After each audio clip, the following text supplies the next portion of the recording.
राम राम जी। सभी भाई बहनों को राम राम।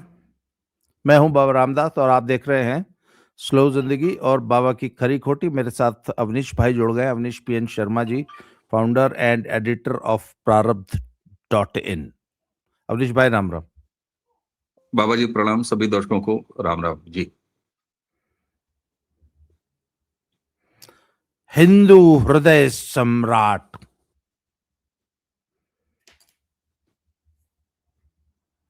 के पुत्र मुसलमानों से माफी मांग रहे हैं।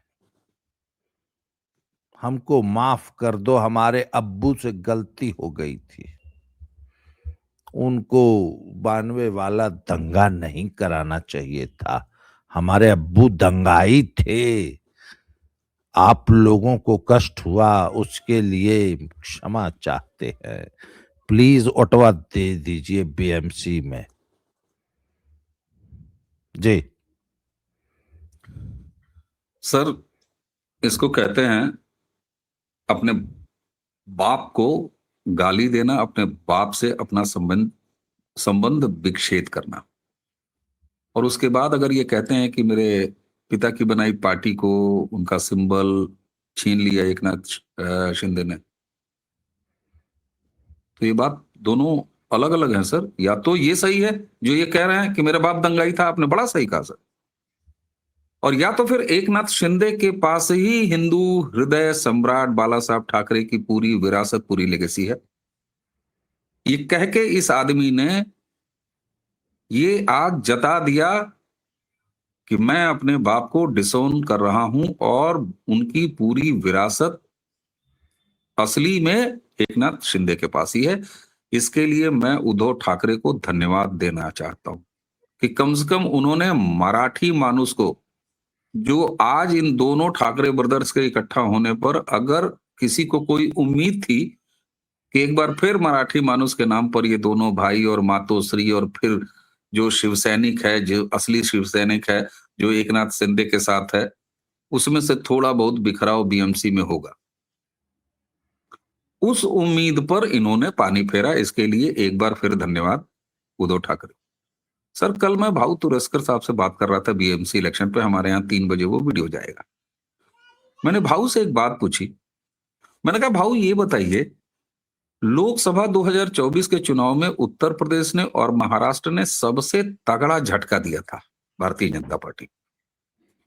हमने कहा उसके बाद विधानसभा चुनाव आता है, वही मतदाता महाराष्ट्र का पटक के धो देता है और भर भर के मत देता है एनडीए को।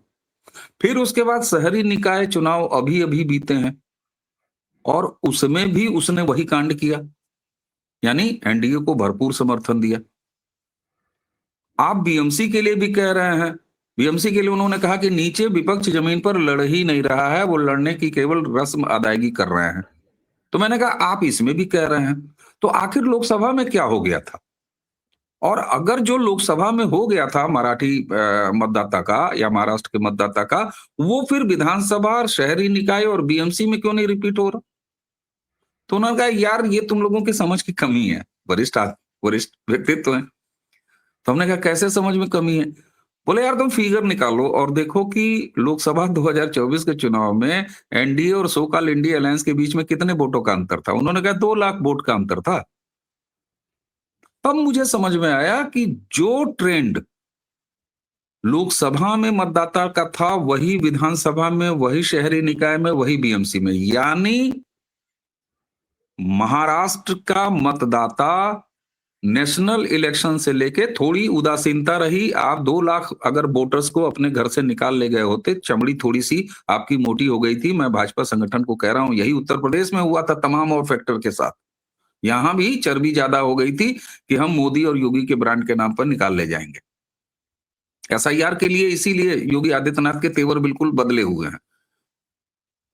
तो सर, दरअसल हमारी दादी एक बात कहती थी कि बाबू जेकर अपने घर में इज्जत ना होला, ओकर दुनिया में कहीं इज्जत ना होला। उद्धव ठाकरे को अब ये भरोसा हो चुका है कि उनको हिंदुओं ने त्याग दिया है। वो बिल्कुल इस बात पर अब विश्वास करने लगे हैं कि मैं कुछ भी कर लूं, हिंदू मुझे वोट नहीं करेगा। उसने लोकसभा में 2 लाख का अंतर था, लेकिन ये नेता सब जानते हैं। यहां से अस्थाई राजनीति समाप्त होने की तरफ बढ़ रहे हैं उद्धव ठाकरे।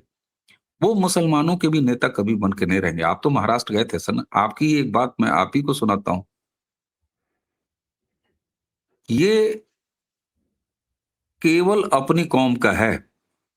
जो बीजेपी को हरा दे उसके लिए वो थोड़ा बहुत चला जाता है, लेकिन अगर उद्धव ठाकरे को ये भरोसा है कि मुसलमान उनको पकड़ लेगा, उनके साथ चल देगा, उनका हो जाएगा। अरे मुलायम सिंह को तो ये भरोसा रहा है नहीं, उन्होंने अपने जीवन में ये भ्रम टूटते हुए देखा है। अखिलेश यादव इस समस्या से जूझ रहे हैं। और तो छोड़िए भाई, पैदाइशी रूप से भारत में मुसलमान वोटों की ठेकेदारी करने वाली कांग्रेस पार्टी आज कहां है मुसलमान? आप सोचिए जरा। तो भाव की बात मैं फिर रिपीट कर रहा हूं। दरअसल इन्हें अच्छी तरह पता है कि मतदाता अब अस्थायी रूप से एक शिफ्ट ले चुका है महाराष्ट्र का। चाहे वो ग्रामीण मतदाता हो, चाहे वो विधानसभा का मतदाता हो, चाहे वो लोकसभा का मतदाता हो। कल मेरा भी भ्रम टूट गया कि 2 लाख का केवल अंतर था। भैया थोड़ा सा आपने आलस नहीं दिखाया होता तो लोकसभा में भी वही रिजल्ट आता। तो इसलिए अब राजनीतिक अस्तित्व के लिए, क्यों? क्योंकि बीएमसी में जो वोटर्स का पूल है उसमें एक तो मराठी मानुस का वोट है, उसको इनको मिलना नहीं है।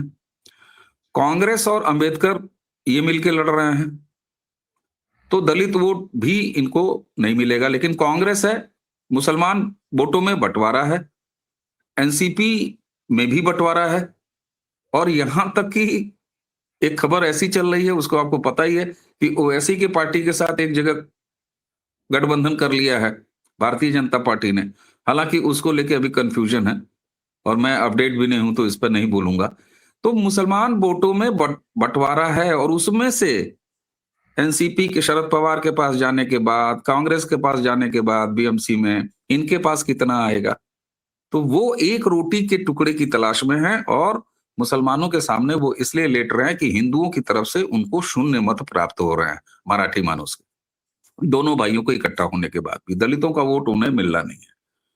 वहां पर मराठी मानुस के बाद मुसलमान वोटर है बीएमसी के इलेक्शन में, और उसी के साथ साथ 2 और वोटर हैं जो अप्रवासी, या सॉरी अप्रवासी कह रहा हूं, प्रवासी वोटर है, जिनमें ये जो उत्तर भारतीय हैं, एक बड़ा वर्ग है उत्तर भारतीयों का, और दूसरा एक साउथ इंडियंस का बड़ा वर्ग है जो वहां पर प्रभाव रखता है, मुंबई में प्रभाव रखता है नंबर्स में। उत्तर भारतीयों का पूरा माइंडसेट बीजेपी वाला है, वो चाहे शिवसेना के साथ हो चाहे बीजेपी के साथ हो। शिवसेना का असली मतलब चुनाव निशान से लेके और वोटर वर्ग तक वो एकनाथ शिंदे, वो क्लियर हो चुका है। दूसरा, बीएमसी में ये बार बार दशकों से वहां पर राज कर रहे हैं, और सड़कों की हालत क्या है, ये चीज वहां पर देवेंद्र फडणवीस ने राज्य सरकार की मदद से और राज्य सरकार के इनिशिएटिव से विकास के काम, फ्लाईओवर बनवाना और ये करना, ये करते रहे हैं। ये किस बात की दलील देते थे या देते हैं कि भाई साहब हमारे पास फिक्स डिपॉजिट है। गजब खेल है यार, सड़कें टूटी हुई हैं, सिविल फैसिलिटीज वहां मुंबई में लैग कर रही हैं, और आप जो है फिक्स डिपॉजिट करके बीएमसी का रखे हुए, किस दिन के लिए रखे हुए भाई? तो जब राज्य सरकार आई है उसने बीएमसी को कहा, बोले बजट नहीं है, बोले बजट नहीं है, पैसा कहाँ है? बोले पैसा फिक्स डिपॉजिट में, एफडी में है। बोले तोड़ाओ एफडी, एफडी तोड़ा के काम कराओ। तो बीएमसी के इस काम को देख के ये डबल इंजन वाला जो कॉन्सेप्ट है वो सीधे सीधे आ गया है। आपने परफॉर्म करके दिखाया नहीं, केवल वसूली का काम किया है। और उत्तर भारतीयों का एक जो परंपरागत उनका यहां से यूपी, बिहार और तमाम उत्तर भारत वाले, तो ये एक बीजेपी माइंडसेट। तो इनको हिंदुओं के मतों से अब शून्य अपेक्षा है। यही वजह है ये टोपी पहन के मुसलमानों के सामने लेट रहे हैं। मैं, आपने एक टिप्पणी की कि मुसलमान कैसे वोट करता है, मुझे याद आ गया कि मुसलमान is not wife material. Live in partner तो हो सकता है, वाइफ मटेरियल नहीं है। उसके साथ आप जिंदगी प्लान नहीं कर सकते हैं, हफ्ता 10 दिन की मौज मस्ती प्लान कर सकते हैं, सर उसने और ये कांग्रेस को छोड़ दिया तो फिर वो किसी किसका को हो भी छोड़, सकता है? वो किसी का सगा नहीं है। नहीं। मैं इससे पहले कि जरा आगे बढ़ूं, एक मेरा सवाल है, लेना है तो फिर पूरा लो यार, माफी मांगनी है अवनीश भाई, हम्म। तो माफी तो पूरी मांगनी चाहिए, फिर आधी अधूरी माफी से क्या मतलब हुआ? नहीं, आधी अधूरी कहाँ मुझे मांगी है? नहीं, मैं अब नहीं इससे नहीं ज्यादा मैं क्या बता रहा हूं, मांगेगी? मैं इससे पहले कि मैं अपना पॉइंट एलैबोरेट करूं, जरा एक मिनट आपका समय लूंगा। मित्रों, ये जी मेरी सर। पुस्तक है गद्दा की खरी खरी, ये मेरे चुनिंदा लेखों का संकलन है। इसका मूल्य है 600 रुपया, परंतु ये 600 रुपया इस किताब का मूल्य नहीं है। असल में ये हमारे मंदिर और आश्रम में प्रस्तावित गौशाला और पशु चिकित्सालय की एक सहयोग राशि है। और ये जो सामने टिकर चल रहा है 7696409623, आप इस पे 600 रुपया भेज के ये पुस्तक मंगा सकते हैं, और गौशाला में आपका ये सहयोग माना जाएगा। ये राशि गौशाला में ही खर्च होनी है, और गौशाला में इसके अतिरिक्त भी कम या ज्यादा भी अगर आप कोई सहयोग देना चाहते हैं तो ऊपर जो क्यूआर कोड दिखाई दे रहा है उस पे भेज सकते हैं, और इसी नंबर पे 7696409623 पे अपना address, phone number, pin code, landmark वगैरह भेज दीजिए, जिससे हम आपको पुस्तक स्पीड पोस्ट से भेज सकें। अवनीश भाई, आपको याद होगा जब बाबरी मस्जिद का ढांचा, सो कॉल्ड ढांचा गिराया गया था, तो भाजपा इतनी डरपोक और इतनी एपोलोजेटिक पार्टी है कि इतना बड़ा आज शौर्य दिवस मनाती है, पर तब जो है एकदम बिल में घुस गई थी, बोले नहीं नहीं हम नहीं किए, हम नहीं किए, हम नहीं किए, हम नहीं किए हैं। तो उधर बाला साहब ठाकरे तुरंत बोले हम किए हैं। वो आजकल पंजाब में यही होता है, कोई भी घटना होती है ना तो दो तीन लोग कूद के क्लेम करने लगे जाते हैं कि हम मारे हैं, हम मारे हैं, ये बम हम फोड़े हैं। तो उधर शिवसेना ने क्लेम कर दिया कि हाँ हमने, हाँ ढांचा तो हमने गिराया। तो अब लगे हाथ सर, जब माफी मांग ही रहे हो उद्धव भाई, तो ये स्वीकारोक्ति भी कर लीजिए कि नहीं, अब्बू झूठ बोले थे, ढांचा ओचा हम नहीं गिराए हैं, हमारे बस का नहीं था, वो भाजपा का काम था, हम कोई ढांचा ओचा नहीं गिराए थे अयोध्या जी में, और जो अब्बू बोले थे उसके लिए माफी मांगते हैं, और आप हमारी सरकार बनवा दीजिए केंद्र में, तो हम राम मंदिर हटा के बाबरी मस्जिद वहां फिर बनवा देंगे। सर लेना है सर, अगर देखिए, या तो ये काम करो मत, और अगर करो तो फिर शर्मा के नहीं, नाचना है तो इधर फिर घूंघट क्या, माफी मांगनी है तो कंप्लीट होनी चाहिए उद्धव भाई। अयोध्या का भी आज मामला फरिया लेना चाहिए इसी चुनाव में, ये मुखौटा भी जो है। और सर एक बहुत बड़ा हाईवे बना हुआ है, एक्सप्रेसवे, उस पे बहुत बड़ा बड़ा लिखा है, इतना बड़ा लिखा है, कम से कम होगा सर 300 फुट का बोर्ड लगा है उस पे, हिंदू हृदय सम्राट बाला साहब ठाकरे कौन रोड एक्सप्रेसवे है, उस पे करिखा पोत देना चाहिए खुद अपने हाथ से उद्धव ठाकरे को, और बाबरी मस्जिद के लिए माफी मांगनी चाहिए, मैं तो ये कहूंगा जी। सर एक ठो बड़ी ए सर्टिफिकेट टाइप की एक कहावत है, वो याद आ रही है, उसको थोड़ा सा मैं शब्द बदल के बोलता हूँ। आपने जो कहा ना कि जब माफी मांगनी है, जब नाचना है तो फिर क्या घूंघट है। जब नाम लिखाया फलाने में, तो क्या स्वस्थ क्या दूबर। हाँ, वो भोजपुरी के कहावत है, दर्शक समझ गए होंगे, लिखिएगा मत, हाँ, ये अच्छा नहीं लगेगा। तो वो बिल्कुल आपकी बात सही है कि जब नाचना है यार तो बिल्कुल घुंघरू तोड़ के नाचिए। और एक चीज मैं बताऊं, जो रहे सहे हिंदू हैं उनको भी समझ में आ जाए, हाँ हाँ, कि खतना हो गया आपका वैचारिक, हो गया खतना, हाँ राजनैतिक खतना आपने करा लिया, ये आप बोलिए ना। और एक चीज और, आपने कहा कि केंद्र में जब इनकी सरकार आएगी, मान लीजिए ये तो बूते के बाहर है, बड़ा नहीं, नहीं, हाइपोथेटिकल हो गया। सर मैं एक वादा चीज कहता करने में हूं, क्या जाता है, वादा ना ना करने ना में ना क्या ना, जाता है। अरे जिसकी उम्मीद है, जो पॉसिबल हो सकता है, मैं वैसा वादा कह रहा हूं। ये वादा कर दें कि दादर वाले मातोश्री के अहाते में, मुंबई में अहाता नहीं होता फिर भी जगह है उसमें, मैं गया हूं, मैंने देखा है, एक बाबरी मस्जिद बनाए ना जैसे ये बना रहा है बंगाल वाला, हाँ, कह दे हमारे को तब भी। तक हम एक बाबरी अरे मस्जिद इतना यहां ही बना के, वादा जैसे कर दे राम लला कि हम, टेंट में थे लकड़ी के बने, उसके बाद जब टेंट से हटे वैसे ही लकड़ी का ही बना दीजिए। आप मुंबई में जाएंगे, हर एक बिल्डिंग के सामने, हर एक घरों के सामने, अक्सर हर मोहल्ले के सामने, हर सोसाइटी में एक छोटा सा साईं बाबा का बना के रखे रहते थे, वो जो साईं है, वैसा ही आप एक लकड़ी का बाबरी मस्जिद बना के मातोश्री पर स्थापित कर दीजिए और तब कहिए कि जो मेरे बूते में था वो है, और अगर बीएमसी में एक बार दोबारा हम आ जाते हैं तो फिर कहीं मुंबई में ही बिल्कुल बंगाल वाले की तर्ज पर ईंटें मंगाइए और बाबरी मस्जिद का निर्माण करिए। खुल के हो जाए साहब, खुल के हो जाए, केंद्र में जब आएंगे तो बनवा दीजिएगा। वो तो कांग्रेस की भी हिम्मत नहीं है। एक चीज जानते हैं सर, मैं एक बात बार बार कहता हूं, 2014 से लोग कहते हैं कि इस देश में क्या हुआ, अभी भी मुसलमान बड़ा उत्पात कर रहे हैं। ठीक है साहब, कर रहे हैं, मैं मानता हूं, लेकिन एक बात तो हो गई है ना 2014 से, 240 के बावजूद भी 2024 वाले, कि मुसलमान वोट बैंक इस देश में न्यूट्रलाइज कर दिया है नरेंद्र मोदी की राजनीति ने। इसमें अब किसी को शक नहीं होना चाहिए कि मुसलमान क्या चाहते हुए भी कि किसी तरह बीजेपी ना आए, लेकिन न सिर्फ केंद्र में बल्कि और राज्यों में भी, उत्तर प्रदेश जैसा राज्य सर, यहां नहीं चल पा रही है।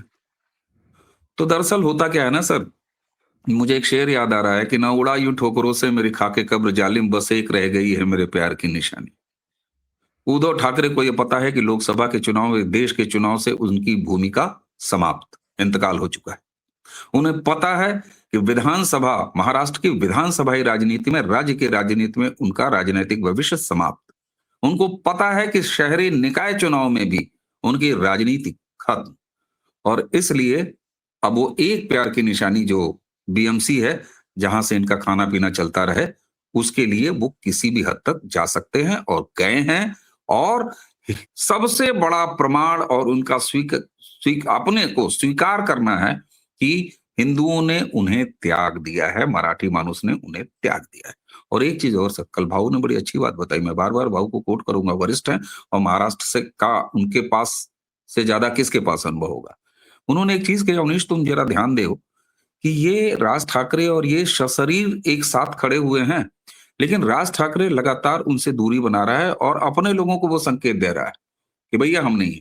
बीएमसी में क्यों दोनों साथ हैं, अब लोग पूछेंगे कि अगर फिजिकली ही शरीर लेके ही साथ आए तो क्यों आए। दरअसल मोटा पैसा है सर, बहुत मोटा पैसा है सर, और कितने राज्यों से ज्यादा का बजट है सर बीएमसी का अकेले।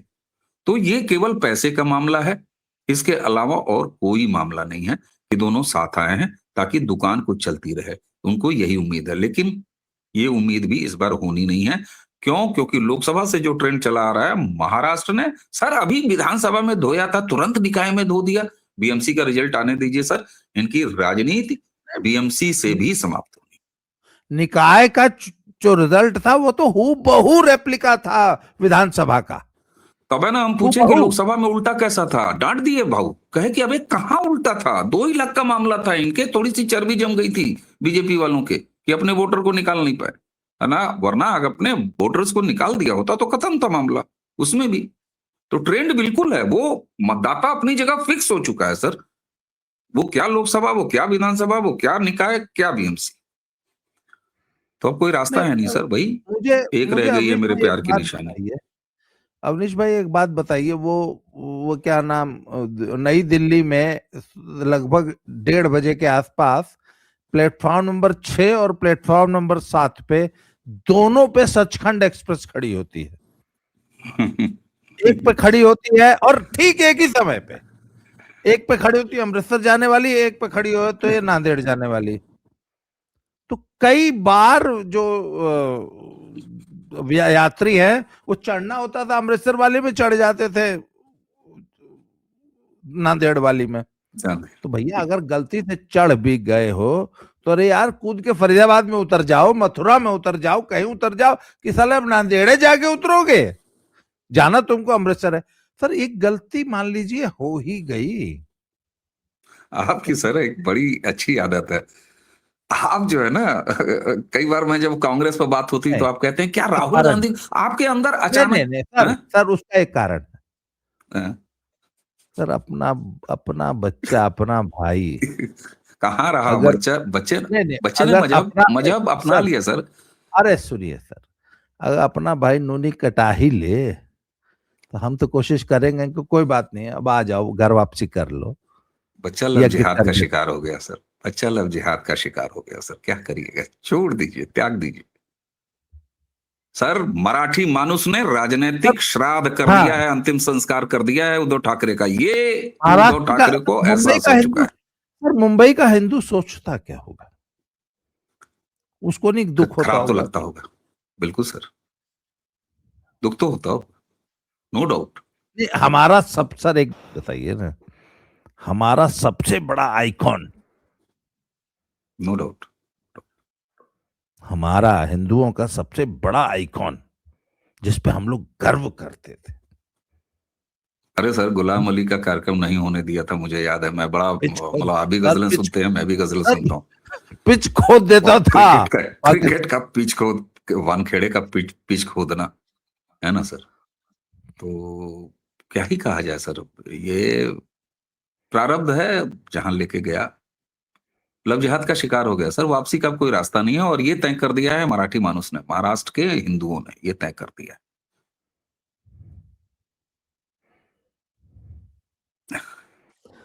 चलिए सर, देर आए, छोड़िए, जाने हम तो दीजिए ये सर, कहें बच्चा सर, हम तो यही कहेंगे, हम तो यही कहेंगे कि आओ, तुम्हारा यज्ञ करके तुमको अपने में शामिल करे, वापस आओ, कोई बात नहीं, हो जाती है नया गलतियां। त्यागी जी की तरह नया नाम रखना पड़ेगा। अवनीश भाई, चर्चा को समाप्त करते हैं। जी, आपने समय दिया, इसके लिए आभार, धन्यवाद। जय श्री राम, हर जय हर श्री महादेव। राम, प्रणाम सर, हर हर